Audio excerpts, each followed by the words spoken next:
I'm also a single mom. I'm a single mom who lost her son after first losing my husband. My son Jacob died in 2020 at only 31 years old. He died from fentanyl poisoning after drugs he was taking turned out to be laced.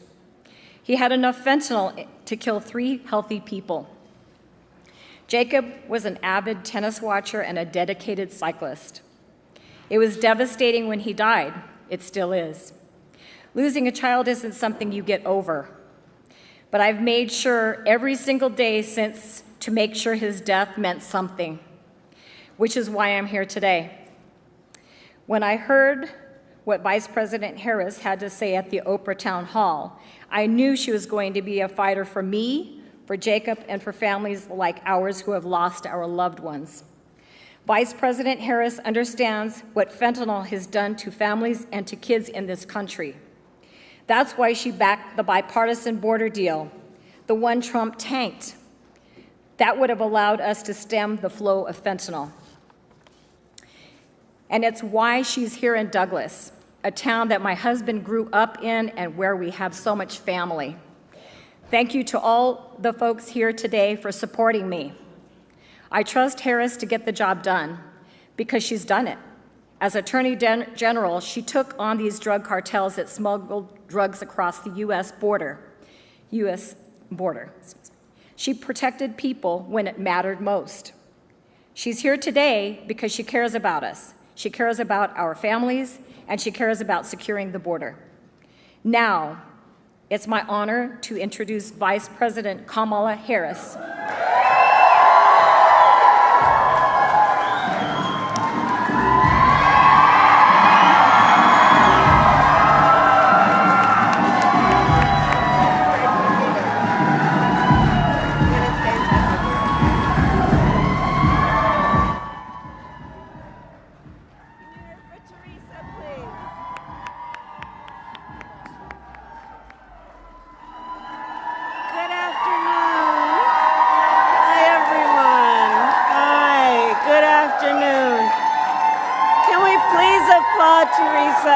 Extraordinary courage. Please, can we applaud? Extraordinary courage. Thank you. Thank you, thank you, thank you. Please have a seat, everyone. Thank you. It's good to be back in Arizona. It is good to be back in Arizona. Thank you all. Thank you so very much.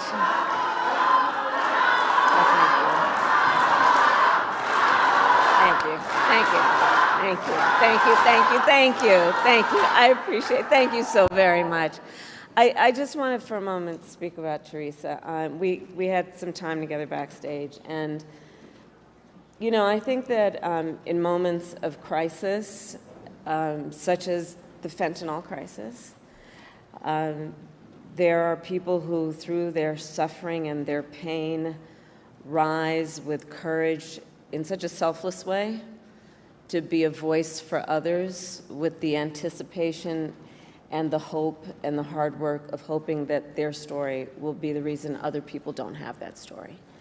And you sharing your story about Jacob and your advocacy on why we have to stop this scourge is so incredibly important. And again, I applaud Teresa, and I know we all do.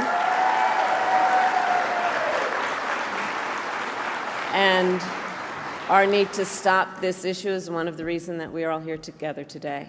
I also want to thank the extraordinary elected officials who are here. Senator Mark Kelly came with me.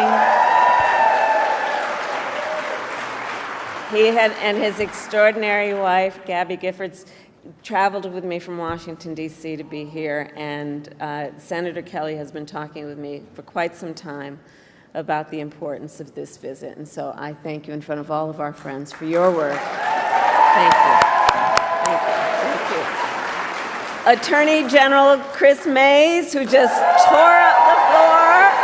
She is, you know, one of, I'm going to talk a bit about it in a minute, but some of the work that I have done in my career as Attorney General, and watching her do the work that she has done as Attorney General really does emphasize the importance of having the right leader at the right time, in the right place, and that's who she is.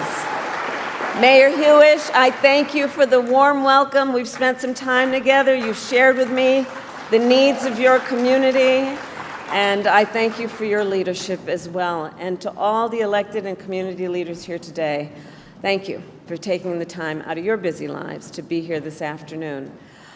Before I begin, I do want to say a few words about Hurricane Helene.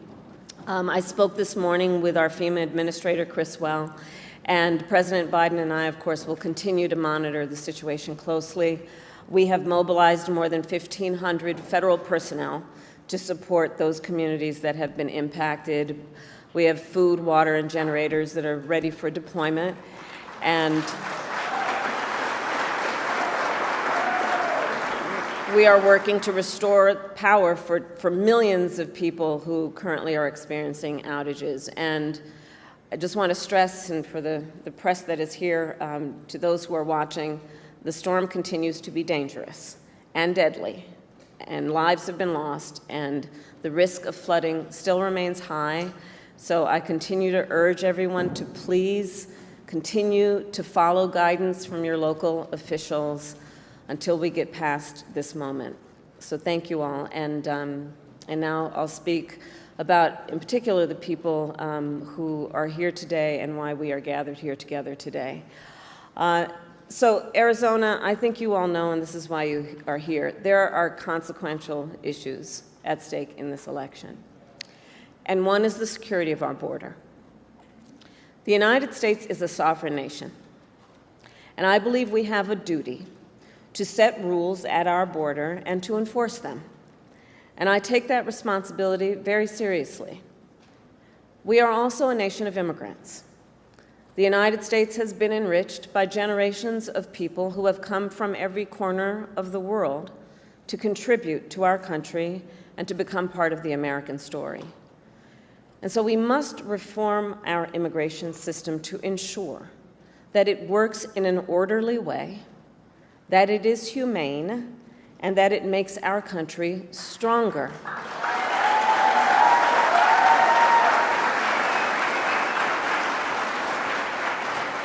So I've just come from visiting the border and the port of entry in Douglas.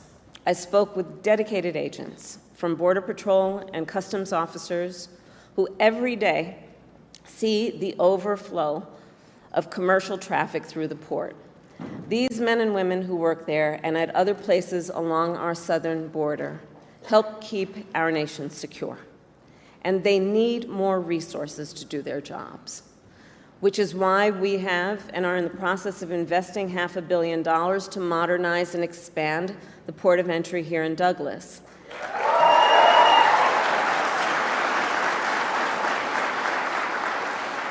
And why last December I helped raise the rate of overtime pay for border agents, and also why I strongly supported the comprehensive border security bill.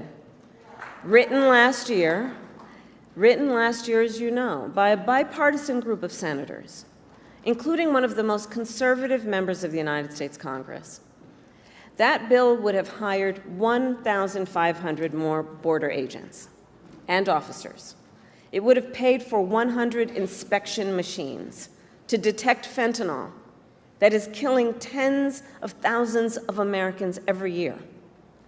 It would have allowed us to more quickly and effectively remove those who come here illegally, and it would have increased the number of immigration judges and asylum officers. It was the strongest border security bill we have seen in decades. It was endorsed by the Border Patrol Union. And it should be in effect today, producing results in real time right now for our country.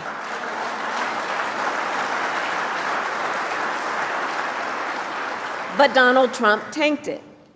He picked up the phone and called some friends in Congress and said, stop the bill. Because you see, he prefers to run on a problem instead of fixing a problem.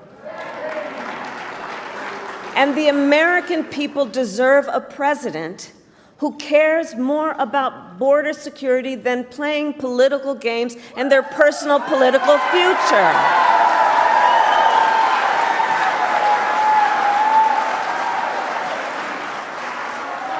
And so even though Donald Trump tried to sabotage the border security bill, it is my pledge to you that as President of the United States, I will bring it back up and proudly sign it into law.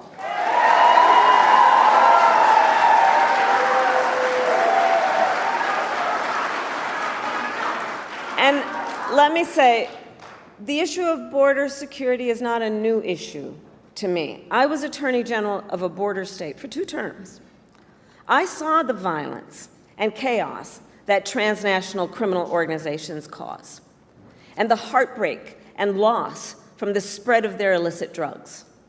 I walked through tunnels that traffickers used to smuggle contraband into the United States. I've seen tunnels with walls as smooth as the walls of your living room, complete with lighting and air conditioning, making very clear that it is about an enterprise that is making a whole lot of money in the trafficking of guns, drugs, and human beings. And my knowledge on how they work comes from the fact that I have prosecuted transnational criminal organizations who traffic in guns, drugs, and human beings. My team and I broke up a heroin trafficking ring in the Bay Area with ties to Mexican cartels. We took down a gang working with the Sinaloa cartel to traffic methamphetamine into the United States. We seized millions of dollars worth of cocaine from the Guadalajara cartel and broke up a drug trafficking operation including pill mills and so-called recovery centers that were pushing opioids with deadly results. As Attorney General of California, it was 10 years ago that I brought a bipartisan group of American attorneys general and led that group to travel to Mexico City to meet with Mexican attorneys general to address this issue, and in particular, to increase intelligence sharing on gang activity, all of which allowed us to prosecute more human traffickers. And I started, as Attorney General, the first comprehensive report in the state of California analyzing transnational criminal organizations and the threats they pose to public safety and to the economy. So stopping transnational criminal organizations and strengthening our border is not new to me, and it is a long-standing priority of mine. I have done that work, and I will continue to treat it as a priority when I am elected President of the United States.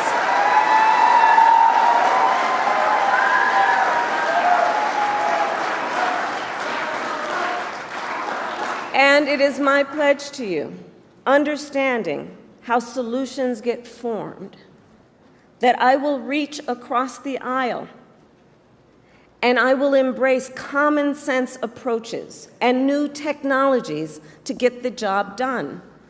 Because I know transnational gangs coming across the border, trafficking in guns, drugs, and human beings could care less who somebody voted for in the last election. They could care less. They've got one goal in mind. And it is therefore critically important that anybody who calls themselves a leader would work with other leaders for common sense solutions, understanding the pain and the suffering that Americans are experiencing if we don't work together to fix these problems. And look, transnational gangs, one of the things I know about them, they are always innovating. So to disrupt them, we must do the same. And that means, again, working together in real time, grounded on finding common sense approaches, not just about some rhetoric at a rally, but actually doing the work of fixing a problem.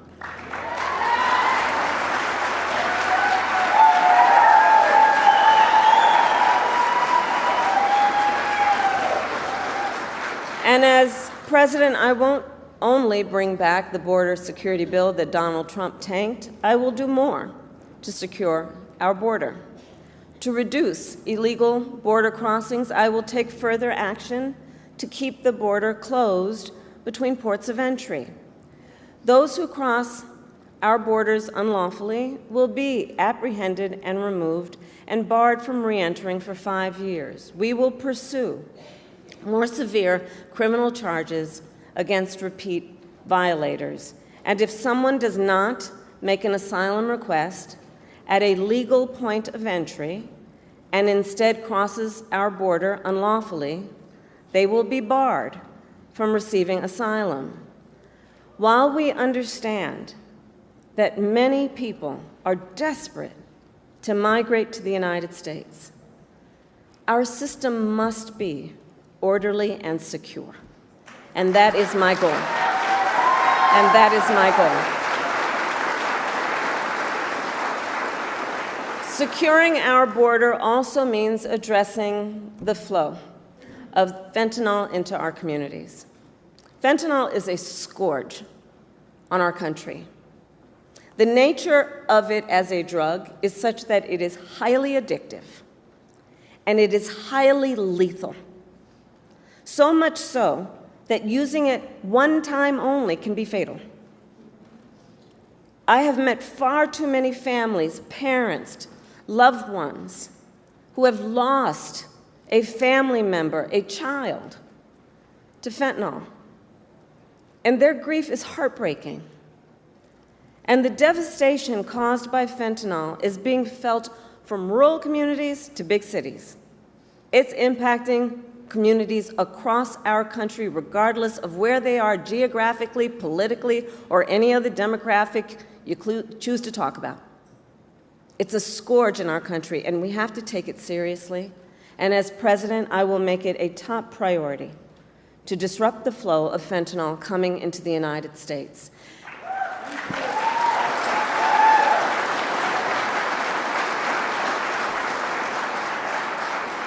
And I know everyone here understands that most of the fentanyl in America comes from 2 cartels based in Mexico.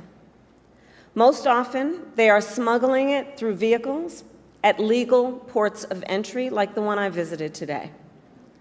The fact is, border officers don't have enough resources and are only able to search a fraction of the vehicles that pass through their checkpoints.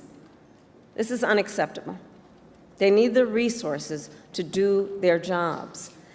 And as we could have done with that border security bill, I will surge support to law enforcement agencies on the front lines, more personnel, more training, and more technology, including 100 new inspection systems that can detect fentanyl hidden in vehicles. And we will make sure that our ports of entry, including airports and seaports, have additional state-of-the-art technology to detect fentanyl and the chemical tools used to make it.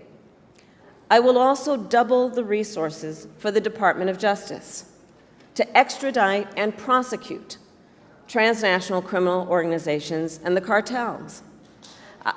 Yes.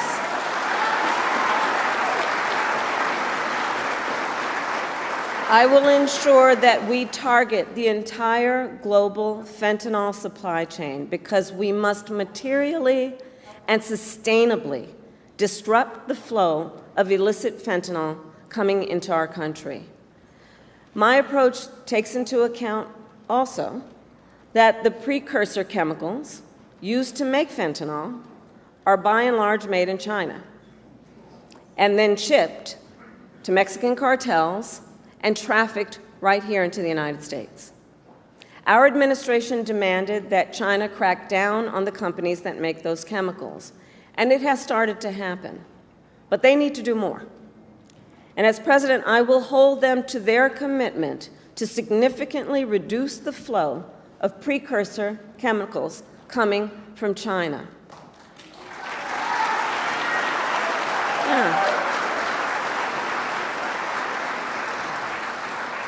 And all of this to say, we must tackle this issue from every angle, because our highest charge must be to protect the lives of our people. it must be to understand the pain and to have the courage to know that solutions are at hand if we focus on fixing a problem instead of running on a problem.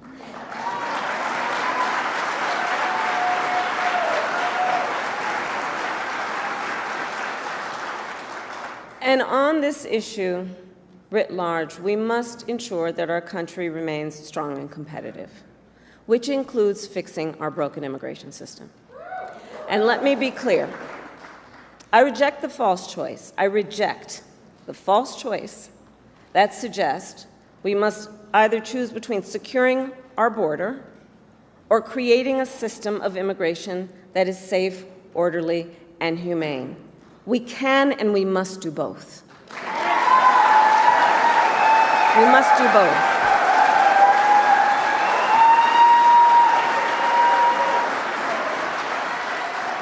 And we need clear legal pathways for people seeking to come into our country.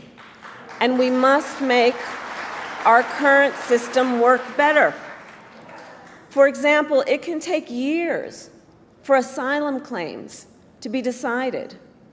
Well, this is a problem we can solve, including by hiring more asylum officers and expanding processing centers in people's home countries. And as president, I will work with Congress to create, at long last, a pathway to citizenship for hardworking immigrants who have been here for years. For years. And deserve to have a system that works. I also have in mind our dreamers. I have met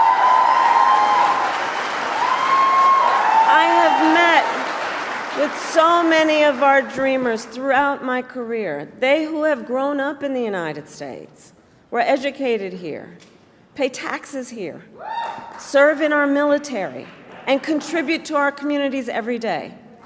They are American in every way. But still, they do not have an earned pathway to citizenship. And this problem has gone unsolved at this point now for decades. The same goes for farm workers, who ensure that we have food on our tables and who sustain our agricultural industry. And they too have been in legal limbo for years, because politicians have refused to come together to fix our broken immigration system. Well, as president, I will put politics aside to fix our immigration system and find solutions to problems which have persisted for far too long. For far too long, we have all known this is not working as it can and as it should. And so, as I said at the beginning, these issues are highly consequential for our nation. And the contrast in this election is clear. It is a choice between common sense solutions and the same old political games. In the 4 years that Donald Trump was president, he did nothing to fix our broken immigration system. He did not solve the shortage of immigration judges. He did not solve the shortage of border agents. He did not create lawful pathways into our nation. He did nothing to address an outdated asylum system and did not work with other governments in our hemisphere to deal with what clearly is also a regional challenge. As overdoses went up during his presidency, he fought to slash funding for the fight against fentanyl. And what did he do instead? Well, let's talk about that. He separated families. He ripped toddlers out of their mother's arms, put children in cages, and tried to end protections for dreamers. He made the challenges at the border worse. And he is still fanning the flames of fear and division. And let me be clear, that is not the work of a leader. That is not the work of a leader. And that is, in fact, I think we all believe, an abdication of leadership.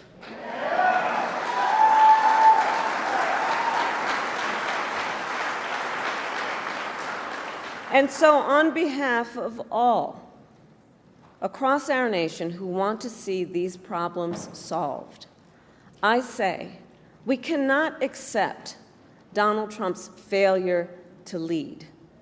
We should not permit scapegoating instead of solutions. And let's see what's happening. Let's not permit scapegoating instead of solutions, or rhetoric instead of results.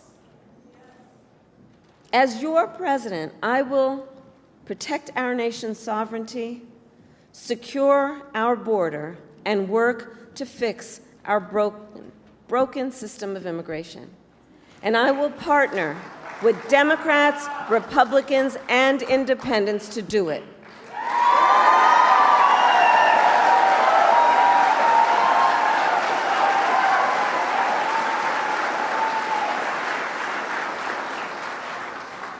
Arizona, it is time for us to turn the page on the ugly battles that have characterized our politics. And it is time to move forward together to achieve real solutions that make our country stronger. And I know we can get this done. I know we have the will. I know we have the courage. I know the solutions are at hand, and I know we are ready. And so with all of that, I say thank you. May God bless you, and may God bless the United States of America.